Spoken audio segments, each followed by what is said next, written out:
Here's a couple tips on how to make your feints really long. What it's going to do is fake your opponent into swinging, and it's a fast way to quickly get a hit. Now the feint window changes with your weapon. Smaller weapons have a short window, and larger weapons have a longer window for feinting. Try out the two-handed hammer. The hammer is not too fast and not too slow. Here's an example of a long feint. What you're going to do is wait until your swing is all the way behind you, then you're going to start your overhead.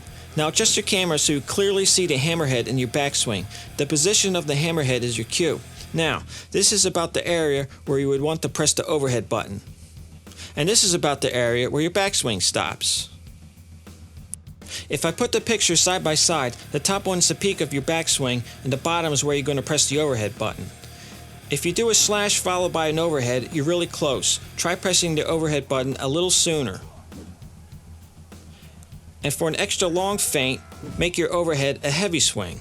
Now we're going to do the same method for our overhead, the slash feint. Adjust your camera so you see the hammerhead in your backswing. The peak of your backswing is about here.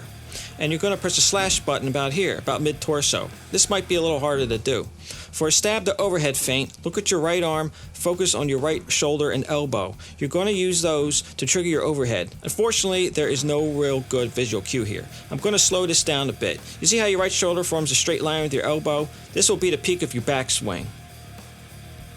Or press the overhead button before your weapon goes horizontal on your right side. I hope you have a better understanding of what I'm trying to get at. Pick a weapon that you're comfortable with, determine some visual cue to see the peak of your backswing, and practice the feint just before the peak of your backswing. It's easy to talk about this, but in battle, you want to feel when to feint into another attack, since you're not going to get these visual cues. Okay, that's it for me, and thanks for watching.